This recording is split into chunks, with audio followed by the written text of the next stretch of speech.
Hi students, welcome back to our channel.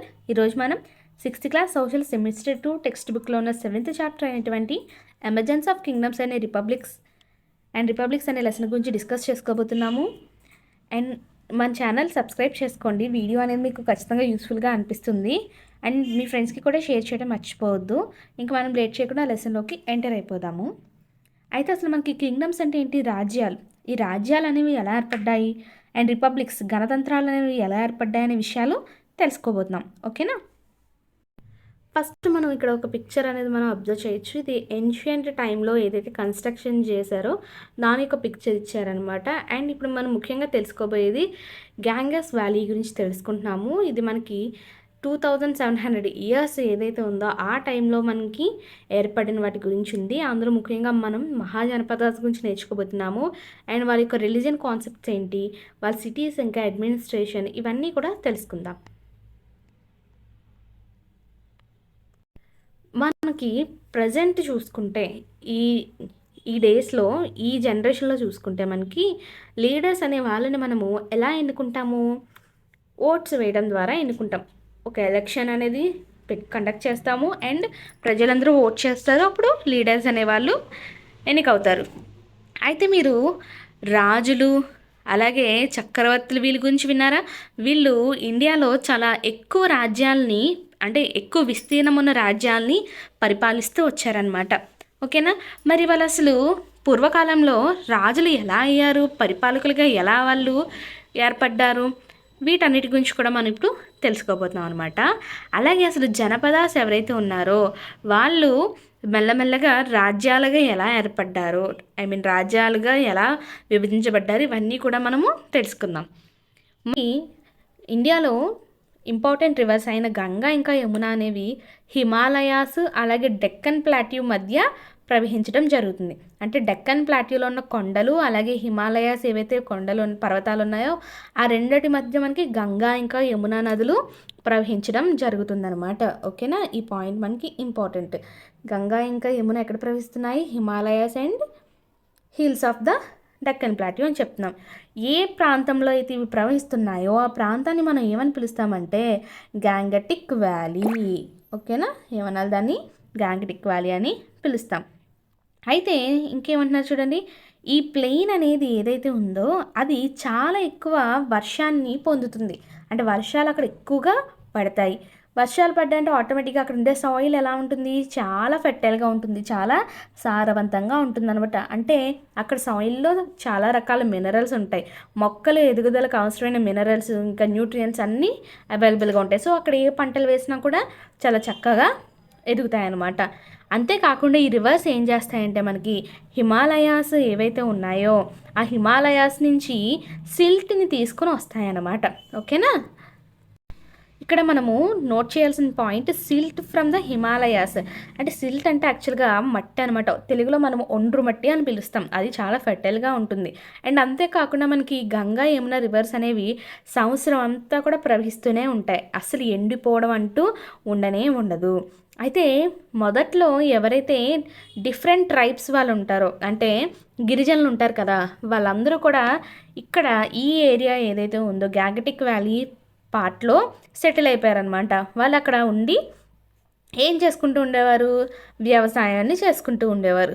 ముఖ్యంగా ఇక్కడ మనం గుర్తుపెట్టుకోవాల్సిన కొన్ని పేర్లు చూడండి: సక్యాస్, లిచ్చావీస్, మల్లాస్, విదేహాస్. వీళ్ళందరూ కూడా ఆ ట్రైబ్స్ అనమాట. ఇప్పుడు ఏవైతే డిఫరెంట్ ట్రైబ్స్ అని అనుకున్నామో అందులో కొన్ని ట్రైబ్స్ యొక్క పేర్లు ఇచ్చాడు చూడండి: సక్యాస్, లిచ్చావీస్, మల్లాస్ ఇంకా విదేహాస్ అనే ట్రైబ్స్. అయితే ఈ ట్రైబ్స్ని ఏమని పిలుస్తామంటే సాంస్క్రిట్ భాషలో జనా అని పిలుస్తాం. ఈ ట్రైబ్స్ని ఏమంటాం? సాంస్క్రిట్ భాషలో జనా అని పిలుస్తాము. అలాగే వాళ్ళు ఏ ప్లేస్లో అయితే సెటిల్ అయ్యి వాళ్ళు జీవిస్తున్నారో ఆ ప్లేస్ని జనపద అని పిలవడం జరుగుతుంది. అర్థమైందా?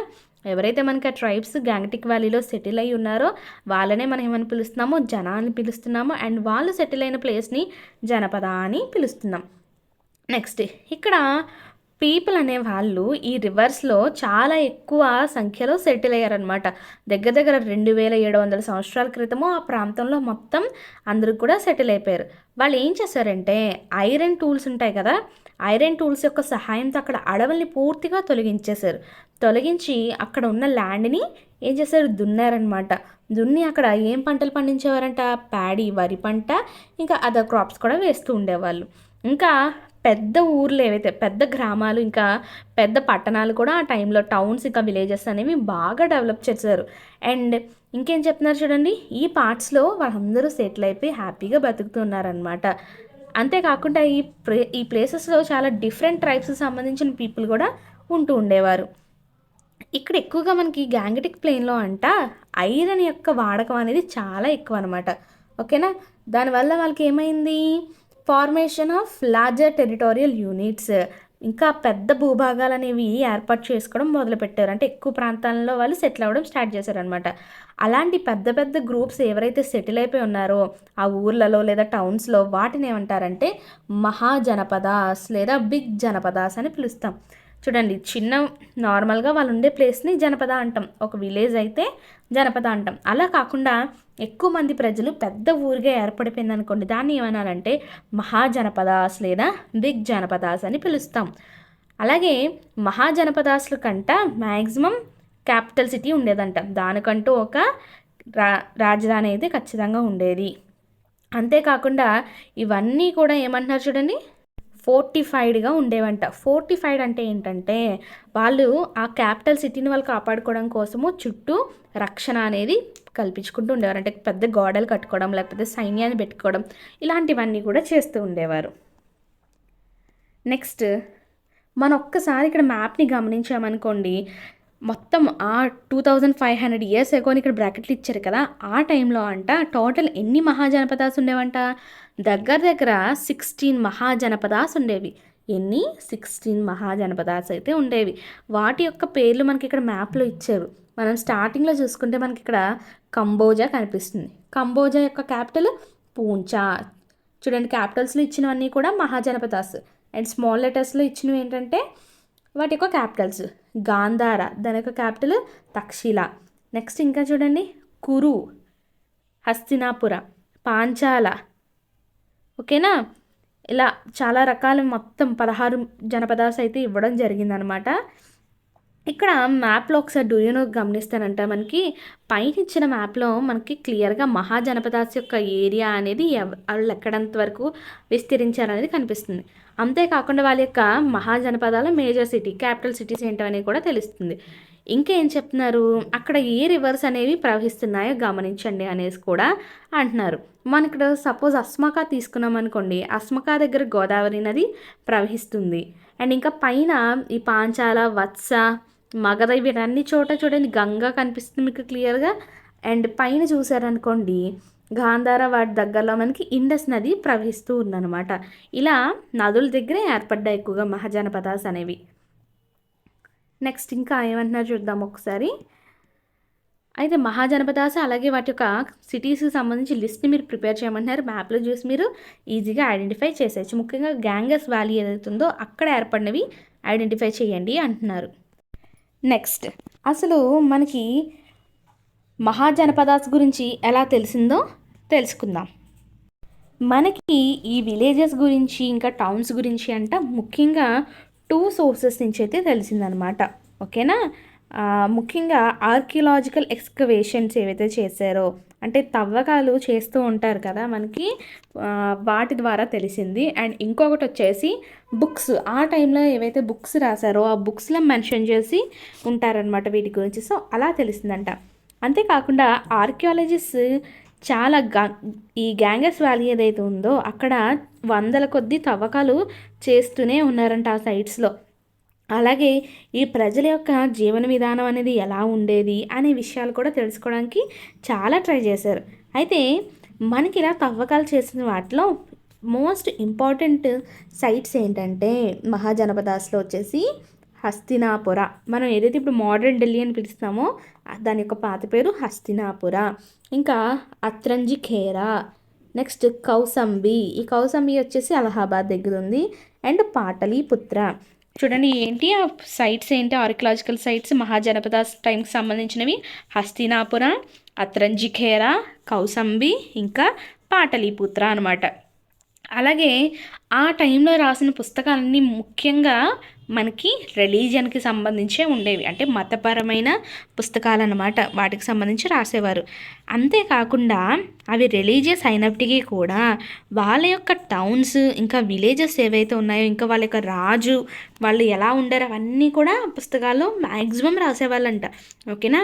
ఆ బుక్స్ అనేవి జనరల్‌గా రిలీజియస్ సంబంధించిన పుస్తకాలు అయినప్పటికీ కూడా అందులో టౌన్స్ సంబంధించి, విలేజెస్‌కి సంబంధించి, ఇంకా కింగ్‌కి సంబంధించి రాసినవి ఉన్నాయంట. అలాగే ఇంకొన్ని పుస్తకాల్లో అయితే దూరపుగా ఉన్న దేశాలు ఏవైతే ఉన్నాయో, ఇప్పుడు మనకి గ్రీస్ ఏదైతే ఉందో అది చాలా దూరపు దేశమా, అయినా సరే దాని గురించి కూడా రాసేవంట ఆ పుస్తకాల్లో. అందులో రాసిన ఆ టైంలో రాసిన ఇంపార్టెంట్ బుక్స్ ఇచ్చారు చూడండి. ఏంటవి? ముఖ్యంగా ఉపనిషత్స్, ధర్మసూత్రాస్, దిగనికాయ, మధ్యమనికాయ, హెరడోటస్ హిస్టరీ. ఇవన్నీ కూడా మనకి ఆ కాలంలో రాసిన బుక్స్ అనమాట. ఏంటో బుక్స్ ఒకసారి చూద్దాం మళ్ళీ. ఉపనిషత్స్, ధర్మసూత్రాస్, దిగనికాయ, మధ్యమనికాయ, ఇంకా Herodotus history. Do you know చూద్దాం ఒకసారి. ఉపనిషత్స్ అనేవి మనందరికీ తెలుసు, మన యొక్క వేదిక్ బుక్స్లో ఒక భాగము. అయితే ఈ ఉపనిషత్స్ అంట అసలు అర్థం ఏంటంటే కమ్మింగ్ అండ్ సిట్టింగ్ నియర్. ఉపనిషత్ అంటే అర్థం ఏంటి? కమ్మింగ్ అండ్ సిట్టింగ్ నియర్ అనేసి అర్థము. మనకి ఎగ్జామ్ పాయింట్ ఆఫ్ వ్యూలో గుర్తుపెట్టుకోండి. ఉపనిషత్ అంటే అర్థం ఏంటంట? Coming and sitting near.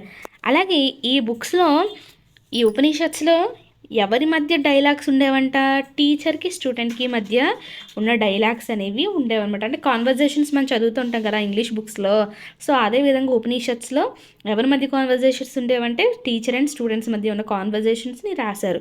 ఇంకా ఈ బుక్స్ ఎలాంటి క్వశ్చన్స్కి ఆన్సర్ చేయడానికి ట్రై చేసిందంటే, మనం అసలు ఎక్కడి నుంచి వచ్చాము, చనిపోయిన తర్వాత మనం ఎక్కడికి వెళ్తాము, ఇలాంటివన్నిటికీ సంబంధించి తెలుసుకోవడానికి చాలా ట్రై చేశారంట ఈ ఉపనిషత్ బుక్స్లో ఆ టైంలోనే. నెక్స్ట్ ఇంకా చూద్దాము. మహాజనపదాస్ గురించి తెలుసుకుందాం అసలు. ఓకేనా? మనము బుక్స్ నుంచి ఏం తెలుసుకున్నాము? ఆ టైంలో జనరల్గా అగ్రికల్చర్ అనేది వాళ్ళ ఆక్యుపేషన్, వ్యవసాయమే కదా. అలాగే ఈ ఆక్యుపేషన్ని ఎక్కువగా మేనేజ్ చేసేది ఎవరంట? Land owners. అందరికీ తెలుసు కదా, భూమి ఉన్నవాడు వ్యవసాయం చేస్తాడు. మరి ఆ టైంలో మహాజనపదాస్ టైంలో ఈ ల్యాండ్ ఓనర్స్ని ఏమని పిలిచేవారంటే గృహపతీస్ లేదా గహపతీస్ అని పిలిచేవారు. ల్యాండ్ భూమి కలిగిన వాళ్ళని ఏమనేవారు? గృహపతీస్ లేదా గహపతీస్ అని పిలిచేవారు అనమాట. వీళ్ళు కూడా ఏం చేసేవారంటే ఈ గృహపతీస్ లేదా గహపతీస్ అనే వాళ్ళు వాళ్ళ యొక్క కుటుంబ సభ్యులతో కలిసి పొలం పని చేసుకుంటూ ఉండేవాళ్ళు. గృహపతీస్ లేదా గహపతీస్ అనేవాళ్ళు ఏం చేసేవారు? వాళ్ళ యొక్క ఫ్యామిలీ మెంబర్స్తో కలిసి పనులు చేసుకుంటూ ఉండేవారు అనమాట. అంతేకాకుండా వీళ్ళు దాసాస్ లేదా స్లేవ్స్ అంటాం ఇంగ్లీష్లో. ఓకేనా? వాళ్ళని వాళ్ళకి పనిస్తూ ఉండేవాళ్ళు అనమాట. వాళ్ళతో పని చేయించుకుంటూ ఉండేవారు. ఓకేనా? దాసాస్ లేదా స్లేవ్స్. వీళ్ళు ఏంటంటే జనరల్గా యుద్ధాల్లో దొరికిపోయిన వాళ్ళు. ఓకేనా? తర్వాత రైతులకు అమ్మేసిన వాళ్ళు ఉంటారు కదా, వాళ్ళు కొనుక్కునే వాళ్ళని దాసాస్ అంటాం. ఇంకా వర్కర్స్ని కూడా పెట్టుకునే వాళ్ళు పొలాల్లో పని చేయించుకునేవాళ్ళు. ఆ వర్కర్స్ని ఏమంటున్నారు చూడండి, బర్తుకాస్ అని పిలుస్తున్నాం. ఓకేనా? వీళ్ళు ఎవరెవరికి పని కల్పించారు? దాసాస్కి ఇంకా బర్తుకాస్ కూడా పని కల్పించడం జరిగింది. ఓకేనా? వాళ్ళ యొక్క పొలాల్లో పని కల్పించేవారు. అలాగే ఈ బర్తుకాస్కి కూలి ఇచ్చేవారు అనమాట. ఇంకా బాగా డబ్బులున్న గృహపతీస్ ఎవరైతే ఉన్నారో వాళ్ళకి ఎక్కువ ల్యాండ్ ఉండేది. అలాగే వాళ్ళ కోసం పనిచేయడానికి ఎక్కువ స్లేవ్స్ కూడా ఉండేవారంట. అయితే అగ్రికల్చర్లో మనకి 2 ముఖ్యమైన చేంజెస్ అయితే జరిగాయంట. అవి ఏంటంటే ముఖ్యంగా ఐరన్ ప్లౌషేర్. మనకి నాగలి ఏదైతే ఉంటుందో అది ఇనప నాగలి వాడడం మొదలెట్టారు.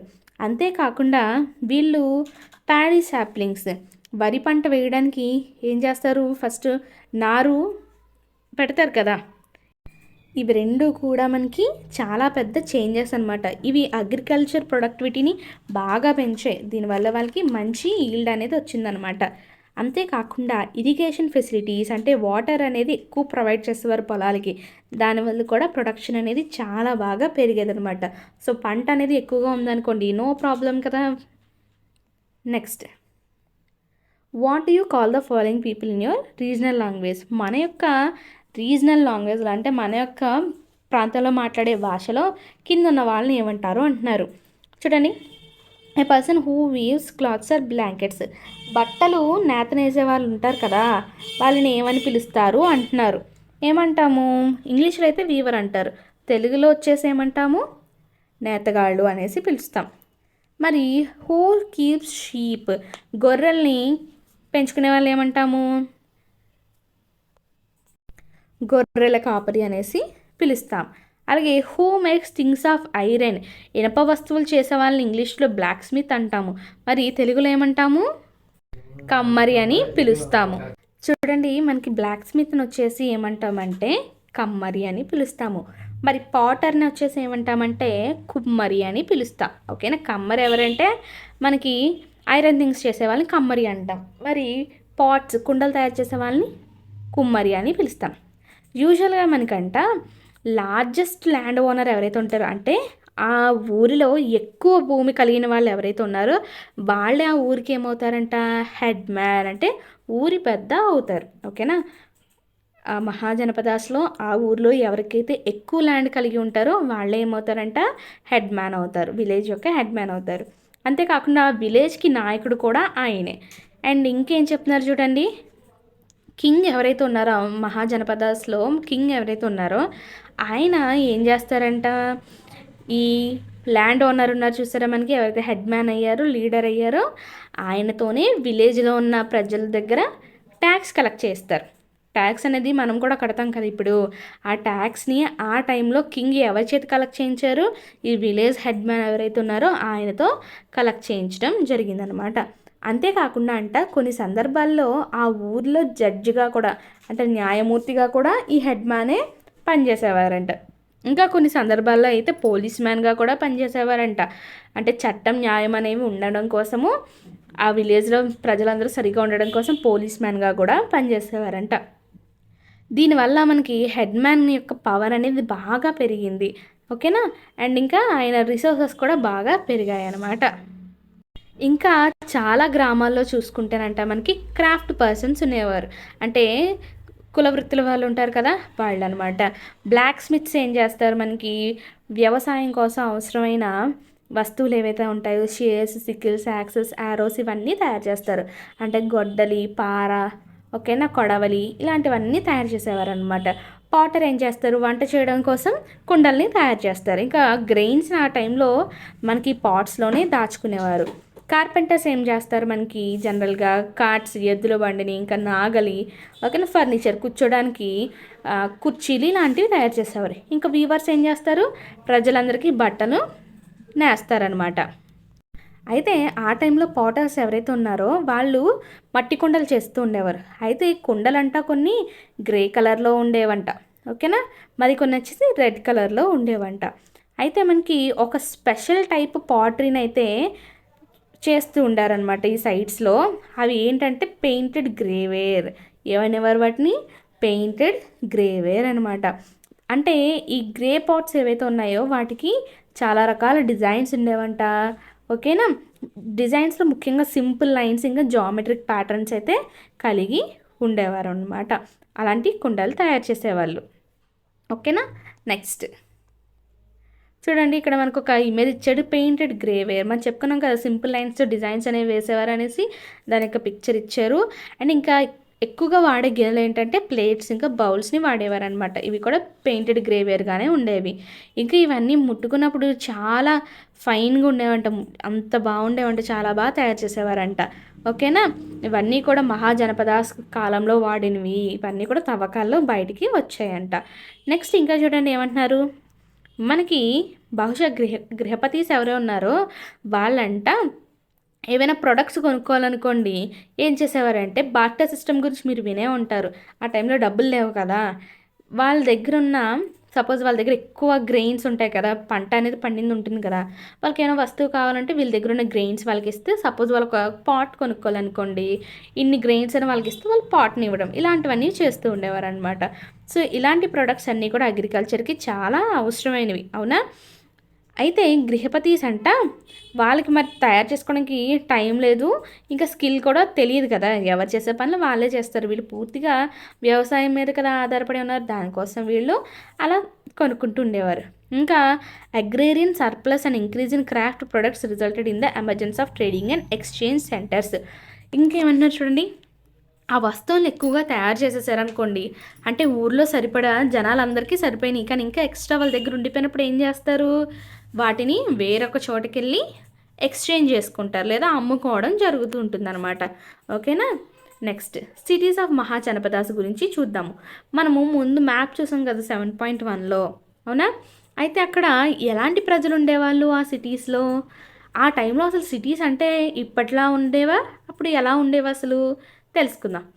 ఆ టైంలో సిటీస్ చూస్తేనంట ఈ రోజుల్లాగే చాలామంది ఎవరు ఉండేవారంటే పూర్ వర్కర్స్, చిన్న చిన్న పనుల కోసం వెళ్ళిన వాళ్ళే ఆ సిటీస్లో ఎక్కువగా నివసిస్తూ ఉండేవారంట. అందులో చాలామంది స్లేవ్స్, బానిసలు, ఇంకా సేవకులు ఉంటూ ఉండేవాళ్ళు. అందులో కూడా మ్యాక్సిమం ఎవరంటే వాళ్ళందరూ కూడా క్రాఫ్ట్ పర్సన్స్ అనమాట. ఓకేనా. క్రాఫ్ట్ పర్సన్స్ ఎవరైతే ఉన్నారో వాళ్ళు ఉండేవాళ్ళు. మరి వాళ్ళు ఏం చేశారు, వాళ్ళు ఏం చేస్తూ ఉండేవారంట, ముఖ్యంగా మనకి క్రాఫ్ట్ పర్సన్స్ కూడా వెళ్ళేవాళ్ళు కదా అక్కడ పనులు అవి చేయడానికి.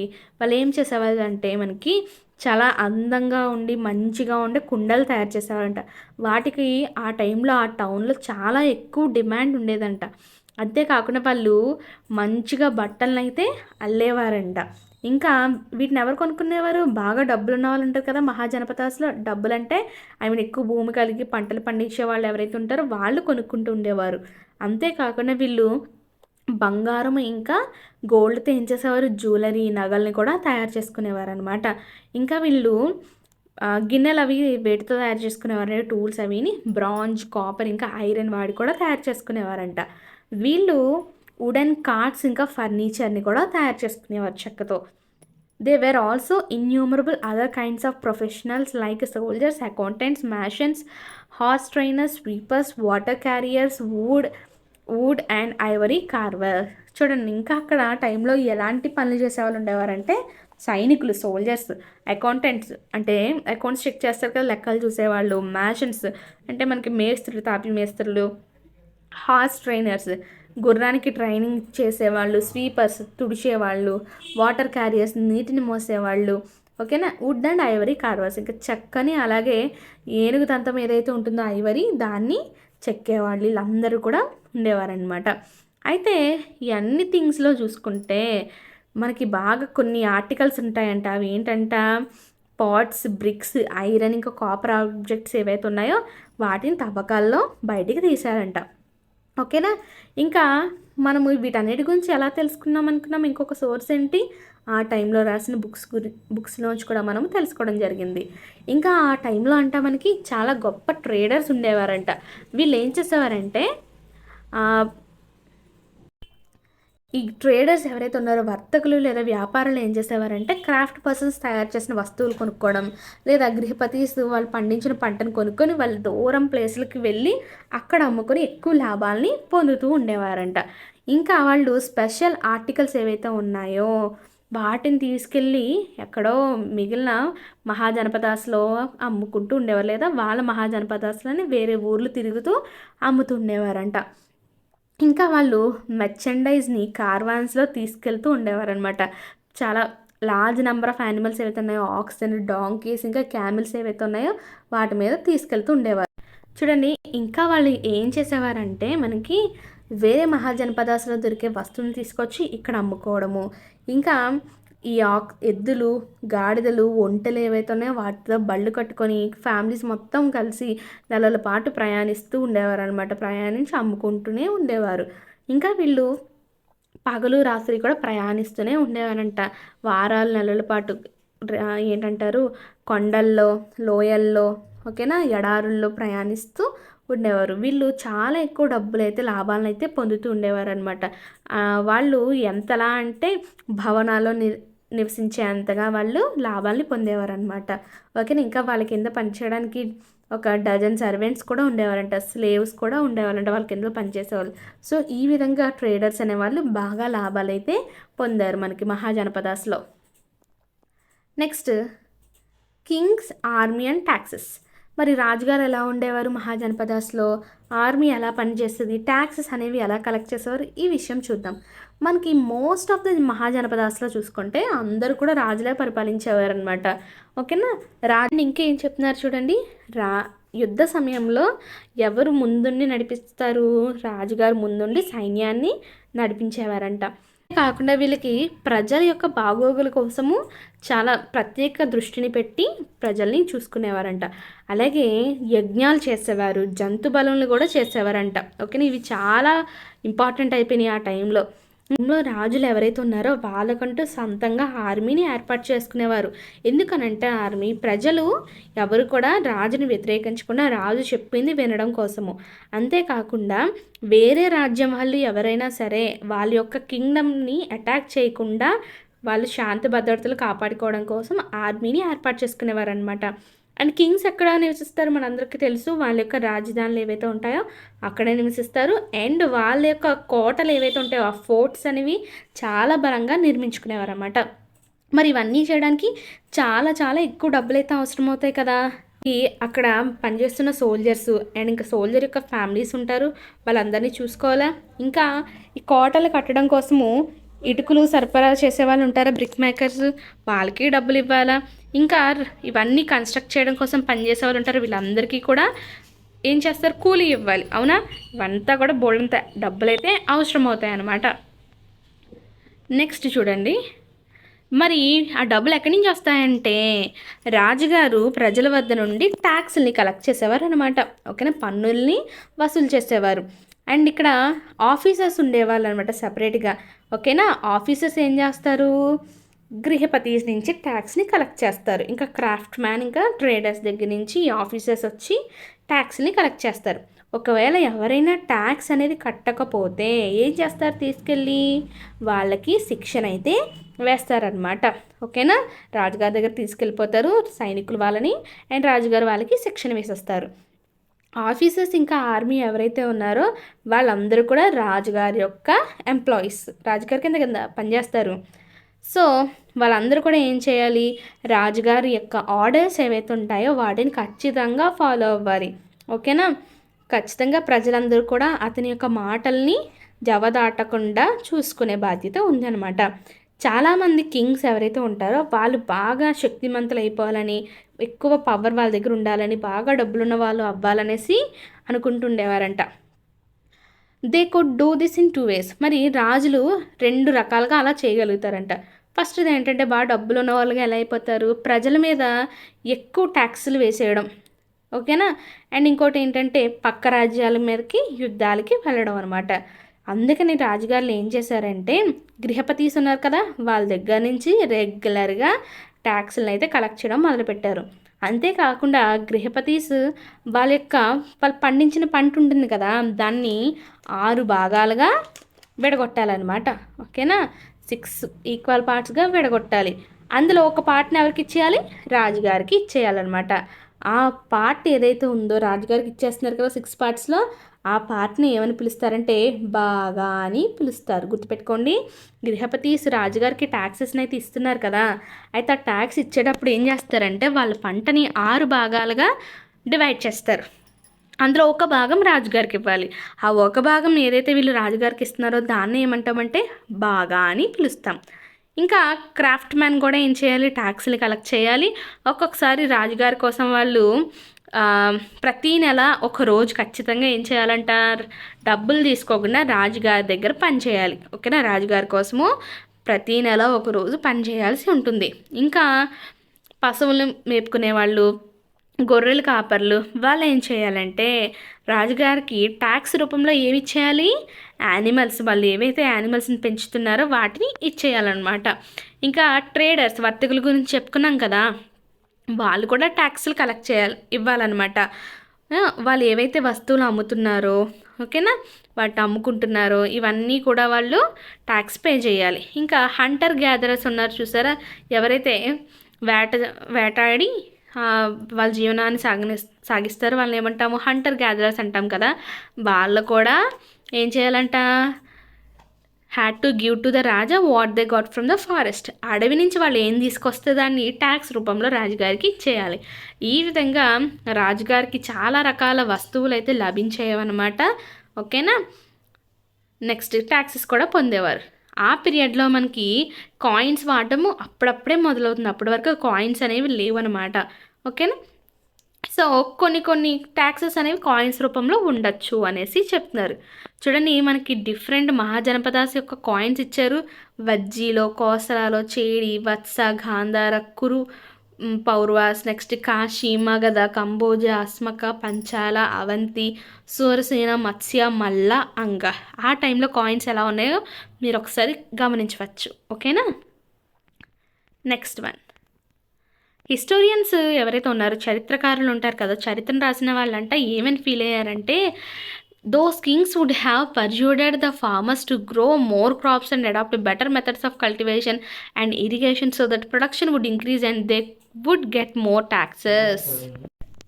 ఇంకా ఏంటంటున్నారంటే ఇక్కడ చరిత్రకారులు ఏమని ఫీల్ అయ్యారంట, కింగ్స్ ఆ టైంలో వాళ్ళ యొక్క రాజ్యంలో ఉన్న ఫార్మర్స్ని అంట ఎక్కువ పంటలు పండించడం కోసము ఇంకా మంచి వ్యవసాయ పద్ధతులు ఫాలో అవ్వండి, ఇంకా ఇరిగేషన్ ఫెసిలిటీస్ కల్పిస్తాము, ఇలా వాళ్ళని ఎంకరేజ్ చేసేవారనమాట. ఎందుకనంటే ఎక్కువ పంటలు పండించారనుకో ఆటోమేటిక్గా రాజుగారు ఎక్కువ ట్యాక్స్ని కలెక్ట్ చేయొచ్చు కాబట్టి. అంతేకాకుండా they may have encourage the traders of the kingdoms to trade more in distant places. ఆ ట్రేడర్స్ ఎవరైతే ఉన్నారో వాళ్ళని వేరు వేరు ప్రాంతాలకు వెళ్ళి కూడా వాళ్ళని ఇంకా మీరు ట్రేడింగ్ చేయండి అనేసి అంటున్నారనమాట. ఎందుకంటే ఎక్కువ ట్రేడింగ్ చేయడం ద్వారా వీళ్ళకి ఎక్కువ ట్యాక్సెస్ కూడా వస్తాయి. ఇంకా కింగ్స్ ఎవరైతే ఉన్నారో వాళ్ళు అస్తమాను కూడా పక్క రాజ్యాల మీద యుద్ధాలు చేస్తూనే ఉండేవారు. ఎందుకంటే వాళ్ళ యొక్క అధికారంలో మిగిలిన భూభాగాలను కూడా తెచ్చుకోవడం కోసము, ఆ రాజ్యాలను తెచ్చుకోవడం కోసము యుద్ధాలు చేస్తూనే ఉండేవారంట. ఈ వార్స్ అనేవి బహుశా మనకు ఆర్మీస్ ఎవరైతే ఉంటారో వాళ్ళు పోరాడేవారనమాట. ఓకేనా. అంతేకాకుండా ఆర్మీస్ మాత్రమే కాకదంట పాపం, అక్కడ ఆర్డినరీ పీపుల్ ఎవరైతే ఉన్నారో వాళ్ళకు కూడా పాపం చాలా హాని జరిగేదంట. ఇంకా ఏం చేసేవారంటే చూడండి, అక్కడ పంటల్ని నాశనం చేసేసేవారంట, ఆ ఊర్లని కాల్చేసేవారంట. ఇంకా అంటే వాళ్ళ ఇళ్ళని కాల్చేయడము, వాళ్ళ దగ్గర ఉన్నవన్నీ దోచుకోవడం లాంటి పనులన్నీ కూడా చేస్తూ ఉండేవారంట. అలాగే మనకి అస్తమానం ఏం జరిగేదంటే, ఓడిపోయిన రాజ్యాల ప్రజలు ఎవరైతే ఉన్నారో వాళ్ళనంట తీసుకెళ్ళి బానిసలుగా అమ్మేసేవారనమాట. ఓకేనా. గృహపతిస్కి, ట్రేడర్స్కి, ఇంకా అఫీషియల్స్కి పాపము వాళ్ళని సర్వెంట్స్గా ఇంకా స్లేవ్స్గా అమ్మేసేవారనమాట. నెక్స్ట్ ఘనా అంటే చూద్దాం. మనకి ఘనా అంటే ఏంటంటే పీపుల్ ఆఫ్ ఈక్వల్ స్టేటస్. ఓకేనా. అందరూ సరి సమానులు అనేసి అర్థంలో వస్తుంది ఘనా. ఇంకా సంఘ అంటే అసెంబ్లీ. సంఘ అంటే ఏంటి? అసెంబ్లీ. ఘనా అంటే పీపుల్ ఆఫ్ ఈక్వల్ స్టేటస్. ఓకేనా. ఘనా ఇంకా సంఘాస్ ఎవరైతే ఉన్నారో వీళ్ళు తక్కువ ఏరియాలో ఉంటూ ఉండేవారనమాట. అండ్ వీళ్ళని పరిపాలించేది ఎవరంటే ఒక ఎలైట్ గ్రూపు పరిపాలిస్తూ ఉండేది. ఎలైట్ పీపుల్ అంటే కొంచెం వాళ్ళు ఉన్నత సమూహం అనమాట. కొంచెం ఎకనామిక్గా కానీ స్టాటస్ పరంగా కానీ ఎక్కువగా ఉన్న వాళ్ళు పరిపాలిస్తూ ఉండేవారు. ఘనా ఇంకా సంఘ ఎవరైతే ఉన్నారో వాళ్ళని. కింగ్డమ్ అంటే ఏంటి? మనకి జనరల్గా ఏ భూభాగంనైతే ఆ రాజు లేదా రాణి పరిపాలిస్తున్నారో దాన్ని కింగ్డమ్ అని పిలుస్తాం. ఒక కింగ్డమ్లో మనకి ఎవరుంటారు? రాజు ఉంటారు, మొనార్కీ ఉంటారు, అవునా. అయితే ఈ ఫ్యామిలీ ఏ కుటుంబం అయితే ఉంటుందో ఆ కుటుంబంలో వారసులు తరతరాలుగా ఆ వంశస్థులందరూ కూడా పరిపాలన చేస్తూ ఉంటారనమాట. యూజువల్గా మనకి కింగ్డమ్స్ అనేవి ఆర్థోడాక్స్ వేదిక్ ట్రెడిషన్స్కి సంబంధించినవి. ఆ టైంలో మనకి ఎక్కువగా కింగ్డమ్స్ అనేవి నడుస్తూ ఉండేవి వేదకాలంలో, అది కూడా. అండ్ అంతేకాకుండా వీళ్ళకి చాలా సంప్రదాయాలు, వేదకాలానికి సంబంధించిన సంప్రదాయాలు కూడా వీళ్ళు ఫాలో అవుతూ ఉండేవారు అనమాట. ఆ రాజ్యంలో ఉన్న రాజు ఇంకా రాణి అండ్ ప్రజలు కూడా అందరూ మ్యాక్సిమం వాటిని ఫాలో అవుతూ ఉండేవారు. Next Magadha, a powerful Kingdom గురించి డిస్కస్ చేద్దాం. మీరు 7.1లో మగధని ఒకసారి అబ్జర్వ్ చేయండి. ఓకేనా. మీరు ఏం నోటీస్ చేశారు? గంగా నదికి బోత్ సైడ్స్ కూడా స్ప్రెడ్ అయి ఉంటుంది అనమాట ఆ కింగ్డమ్ అనేది. ఓకేనా. ఎందుకని అక్కడ మనకి చూస్తే ఒకసారి గంగా రివర్ ఏం చేస్తది, ఆ ల్యాండ్ మొత్తాన్ని కూడా చాలా ఫెర్టైల్ చేస్తది. అవునా కదా! మనం చెప్పుకున్నాం హిమాలయాస్ నుంచి సిల్ట్‌ని తీసుకొస్తాయి. దానివల్ల పంటలు పండడానికి ఆ ఏదైతే ఏరియా ఉందో చాలా బావుంటుందనేసి చెప్పుకున్నాం. సో, ఇక్కడ గృహపతీస్ ఈజీగా పంటలు వేసుకోవచ్చు. అంతే కాకుండా గంగా రివర్‌లో ఉన్న వాటర్‌ని వాళ్ళు ఈజీగా వాళ్ళ పొలాలకి మళ్లించుకొని మ ఆ పంటకి నీరు పెట్టుకోవచ్చు. అవునా కాదా? రివర్ ఏదైతే ఉందో ఇంకా దేనికి వాడేవారంట గంగా నది మీదుగా? ట్రాన్స్‌పోర్టింగ్ గూడ్స్ వస్తువుల్ని ఒక ప్రాంతం నుంచి ఇంకో ప్రాంతానికి తరలించడానికి వాడేవారంట. ఇంకా ఆర్మీస్‌ని గూడా తరలించడానికి వాడుతూ ఉండేవారు. మనకి మగధలో అంట ఎక్కువగా అడవులుండేవి. ఓకేనా? ఎలిఫెంట్స్‌ని వాళ్ళు ఏం చేసేవారంటే క్యాప్చర్ చేసేవారు. ఎలిఫెంట్స్‌ని పట్టుకొని వాళ్ళు వాటికి ట్రైనింగ్ ఇచ్చి యుద్ధంలో ఎలా ఫైట్ చేయాలో పూర్తిగా ట్రైనింగ్ అయితే నేర్పించేవారన్నమాట.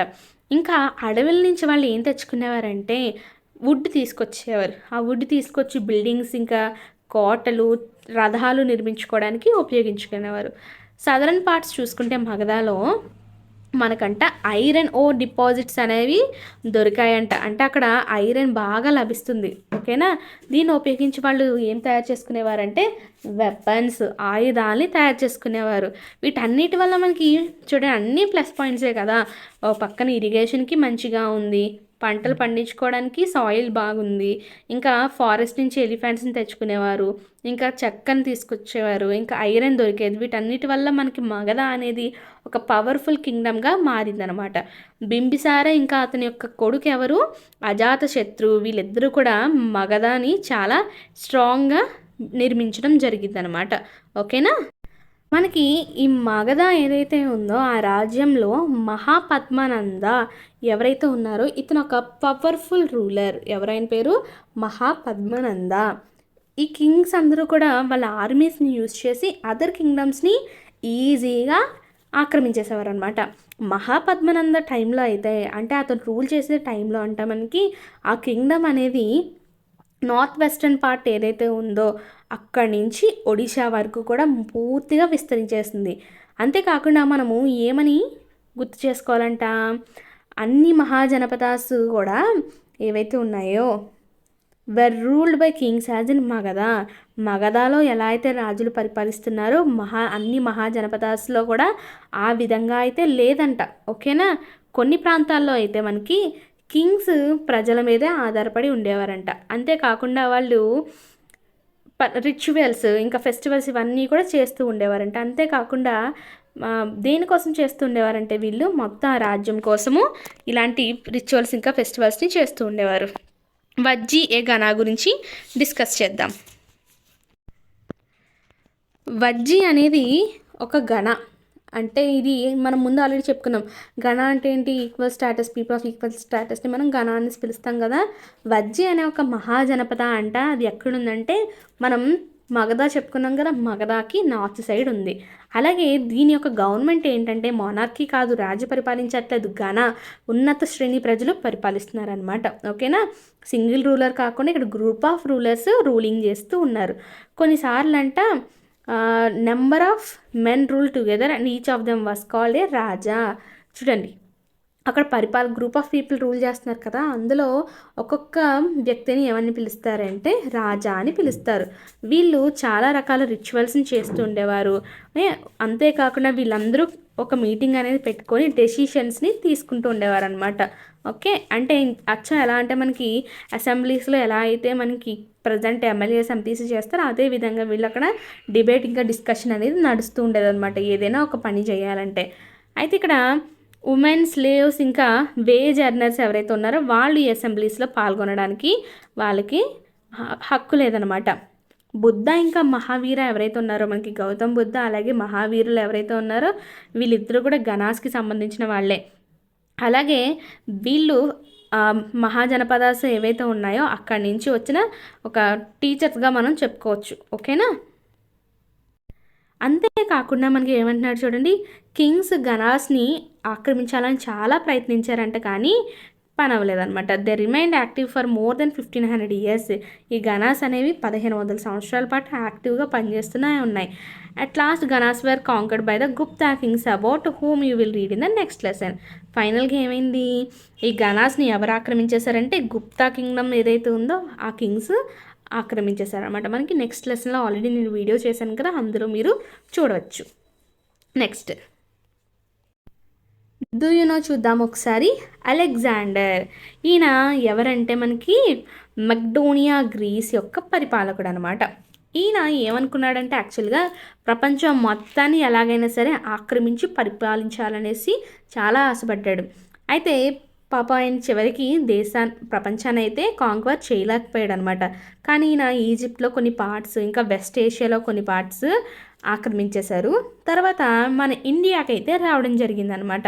ఎక్కడి నుంచి వచ్చారంటే మనకి ఈయన reaching up to the bank of the Beas ఏదైతే ఉందో దాని యొక్క నది ఒడ్డు నుంచి ఈయన మెల్లగా మన ఇండియాలోకి అయితే రావడం జరిగింది.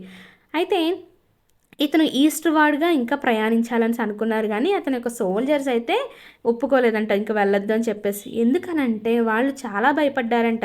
దేని గురించి? ఇండియాలో ఉన్న రూలర్స్ ఎవరైతే ఉన్నారో వాళ్ళకి చాలా పెద్ద ఆర్మీస్ అనేవి ఉన్నాయి, ఓకేనా. అందులో సోల్జర్స్ ఉన్నారు, ఇంకా చారియట్స్ ఉంది, ఎలిఫెంట్స్ ఉన్నారు, వాళ్ళందరూ కూడా చాలా పవర్ఫుల్ అని చెప్పేసి విని మేము ఇంకా రాము అని చెప్పేసి అలెగ్జాండర్కి తిరస్కరించారనమాట. రిఫ్యూజ్ చేసేసారు, ఇంకా ఎద్దరికి వెళ్ళొద్దు అనేసి. అంటే అంత పవర్ఫుల్ అనమాట మహాజనపదాస్ ఆ టైంలో. నెక్స్ట్ మరి కొత్త ఆలోచనలు, కొత్త మతాలు అనేవి ఆ టైంలోనే పుట్టాయంట. అవి అసలు ఎలా అనేది చూద్దాం. అయితే మనకి ఆల్రెడీ ఎగ్జిస్టింగ్లో ఉన్న సోషల్ ఇంకా రిలీజియస్ సిస్టమ్స్ ఏవైతే ఉన్నాయో అవి అంత సంతృప్తికరంగా లేవంట. అందుకనేసి మతానికి సంబంధించి కొత్త కాన్సెప్ట్స్ అనేవి ఏర్పడ్డాయి ఆ టైంలో. అందులో ఒకటి ఏంటంటే జైనిజం, ఓకేనా. జైనిజంని స్థాపించింది ఎవరంటే మహావీర. ఇంకా బుద్ధిజంని వచ్చేసి మనకి సిద్ధార్థ. వీళ్ళిద్దరు కూడా ఆ టైంలో మనకి కొత్త రిలీజియన్స్ని ఏర్పాటు చేయడం జరిగింది. ఎందుకనంటే వాళ్ళు ఆ టైంలో ఉన్న వేదిక్ రిచువల్స్ మనం ఆల్రెడీ చెప్పుకున్నాం కదా, వేది కాలంలో ఉన్న సాంప్రదాయాన్ని ఫాలో అయ్యేవారని. వాటి వల్ల వాళ్ళు సంతృప్తి చెందలేదు. సో అందుకని చెప్పేసి వాళ్ళు వాటిని అస్తమానికి క్వశ్చన్ చేస్తూ ఉండేవారు. అలాగే వేదాస్ యొక్క అధికారం ఏంటని చెప్పేసి వాళ్ళు అస్తమానికి క్వశ్చన్ చేస్తూ ఉండేవారు అనమాట. అంతేకాకుండా ఇంకా మిగిలిన రిలీజియన్స్ కూడా ఉన్నాయంట. అవి ఏంటి చూడండి, లోకాయత ఇంకా అజీవక. అవి కూడా ఏం చేస్తాయంట, వేదాల యొక్క అధికారం ఏంటని చెప్పేసి ఆ మతాలు కూడా క్వశ్చన్ చేయడం జరిగిందనమాట. మనకి జైనిజం ఇంకా బుద్ధిజం గురించి మీరు అప్కమింగ్ చాప్టర్స్లో క్లియర్గా తెలుసుకుంటారు. డూ యు నో చూద్దాము. డూ యు నో ఒకసారి చూస్తే మనకి దేని గురించి ఇచ్చాడు, Gandhara school of art. Gandhara అనే స్కూల్ ఉందన్నమాట. ఇది పూర్తిగా కళలకు సంబంధించింది. గాంధార స్కూల్ ఆఫ్ ఆర్ట్ అనేది ఎక్కడ ఉందంటే తక్షశిల అనే ప్రాంతంలో దాన్ని ఏర్పాటు చేశారనమాట, ఓకేనా. గ్రీక్ ఆర్ట్ యొక్క ప్రభావం చేత మనకి ఆ గాంధార స్కూల్ ఆఫ్ ఆర్ట్ని ఏర్పాటు చేశారు తక్షశిలాస్లో. ఇక్కడ ఏంటంటే మనకు ముఖ్యంగా రియలిస్టిక్ ఇంకా proportionate and delicate work in stone were some of the characteristic features of that style.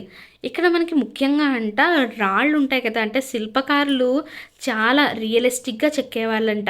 ఇంకా ప్రొపోర్షనేట్ ఎక్కడదక్కడ సమానంగా ఎక్కడ ఏం ఉండాలో ఆ విధంగా చెక్కేవారంట. ఇంకా చాలా డెలికేట్గా చేసేవారంట వర్క్, చాలా జాగ్రత్తలు తీసుకొని. ఇదే ఆ స్టైల్ యొక్క లక్షణాలు అనమాట.